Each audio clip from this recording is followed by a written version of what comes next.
Oh, this last week it sucked.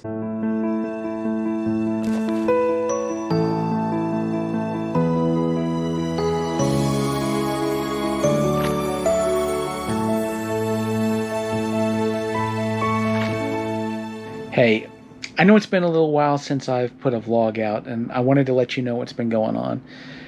I did record a vlog on June 19th to commemorate Juneteenth, and in that vlog I told a story about a situation I ran into many years ago with a police officer. It was a situation that could have actually turned deadly for me, and I talked about this on this vlog. And so I brought the footage home and I had it in my computer and I'm editing it to put it out as a vlog. And the more I'm editing this footage, the more I'm starting to feel really weird the about the vlog, and for good reason, because it slowly was dawning on me that I, a white guy, am spending Juneteenth talking about my problems with the police. And when I say it now, it sounds so obvious, but obviously this is stupid and tone deaf and absolutely something I shouldn't be doing. The only thing I can really be grateful for is thank God I didn't put this thing out on YouTube, because that would have been really, really bad. I'm glad I managed to at least wise up quick enough so so I didn't do that. But a little bit later on, I was thinking, well, maybe I could do a vlog on, the lessons I learned. But to tell the truth, the main lesson I learned from all this was get your head out of your ass faster. So no vlog necessary. So I was without a vlog, and I figured, well, something interesting happens, well, I'll talk about it. Be careful what you wish for. This last Wednesday, I started feeling pains in my chest and my arm, my left arm, and I started feeling really dizzy. And as some of you probably know, I had a heart attack back in 2012. And so, of course, these are the standard indicators that I might be having a heart attack. So I was like, oh God, here we go again. So I piled myself in the car and headed to the hospital. Of course, you guys know what hospitals are like right now with coronavirus and everything else. The emergency room was packed, so I figured this is going to take a while. And the issues I've had with hospitals in the past, where I've had to go in for testing, and I've had to do heart caths and things like that, including the first time in 2012. I knew this is very likely going to cost me like a week of my life. And it was a long wait in the emergency room, to be sure. It was like probably 5 or 6 hours. But the moment that they were able to bring me in and admit me, things went surprisingly fast. Actually, from start to finish, it only really took me 3 days from testing to being, and all the stuff that I had to do to getting home. It was 3 days. I'm shocked. They ran ultrasounds on me, CT scans. I had to go through a stress test. And then I talked to my cardiologist, and he said the stress test, unfortunately, showed a shadow on the bottom of my heart. That meant they were going to have to do a heart cath. Now, if you've never done a heart cath before, what they do is they enter an artery near the groin, and they run a catheter up the artery into the heart. They inject a dye. They see if there are any blockages, and if there are and can be repaired at that moment, then they'll put in stents to open up the arteries. If there's no need for like full-blown open heart surgery, then you're good to go. So I was scheduled for one of these. Now, of course, I've had some heart caths in the past, including the first one that I had where they had to put a stent in.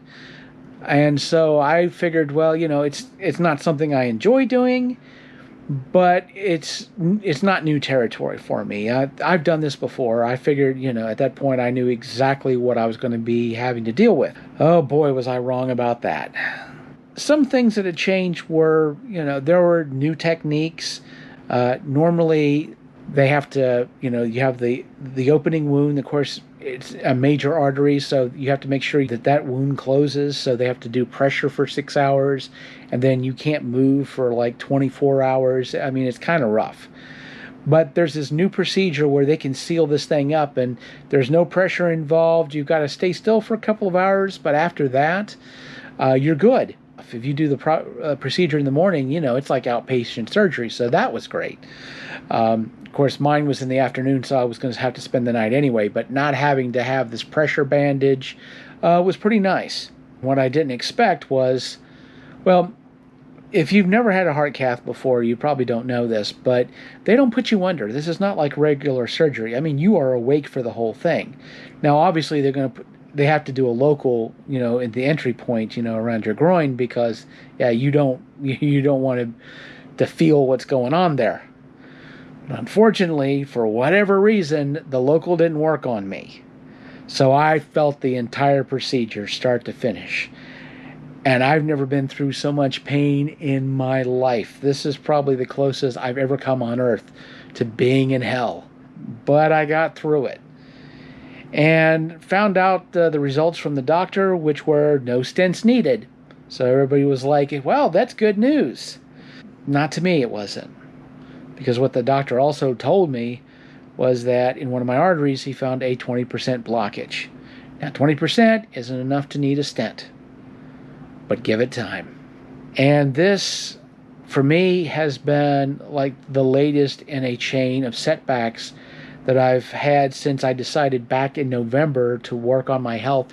Back in November, started going to the gym, exercising, being more careful about what I eat, and I was seeing some really good weight loss. I was seeing results, which of course I was very happy about. But then coronavirus has to show up. So of course the gym's closed. It's harder to get healthier food because it's difficult to shop for things. And stores are out of a lot of things. So it's not a matter of just eating for convenience. It's just eat what you can get your hands on. There were things I tried to do to counteract a lot of the problems I was running into with quarantine. I got some tension bands that I was using to exercise with, and of course I bought a bike that I was going on bike rides to, help keep myself moving and exercising. But I was noticing I was putting weight back on. Now it hadn't gotten to the point where I completely lost all the gains that I made, by exercising, but it was getting close. And then I start getting sick and have to go to the hospital, so it's worse. I feel like I haven't, accomplished anything. All the hard work that I've put into losing weight and getting healthier, it's all gone by the wayside. It's like a major failure. And I started getting depressed and wondering, why should I even bother? And so I decided this was a reason to do a vlog, and I'm telling this to you. But to be honest, I'm telling this to myself more. Sometimes, you have to have talks with yourself. And so if by saying this to you, this helps you out, that's great. But to be honest, I think I'm saying this more to myself than I'm saying it to anybody else. But the truth is, every person that sets a goal for themselves has setbacks. Nobody ever gets from point A to point B in a straight line whenever they're trying to accomplish anything. Life just doesn't work that way. I mean, I wish it did. It just doesn't. And so we have these, peaks and valleys that we have to deal with. And I think where a lot of us tend to, where we try to accomplish something and we don't accomplish it, it's usually because we don't plan for setbacks. We have this plan that, we're going to do this thing. These are the steps we're going to take. We're not going to stumble. We're not going to fall, and we'll be fine. And the minute you get a setback, that's it. You're just completely knocked off a kilter. But the truth is, setbacks are part of the process, and we need to plan for setbacks and understand that they're going to happen and be ready for them when they happen. Instead of just thinking we're going to be fine and everything's going to be smooth sailing. Well, there was no way I was going to plan for a coronavirus because nobody saw it coming, obviously.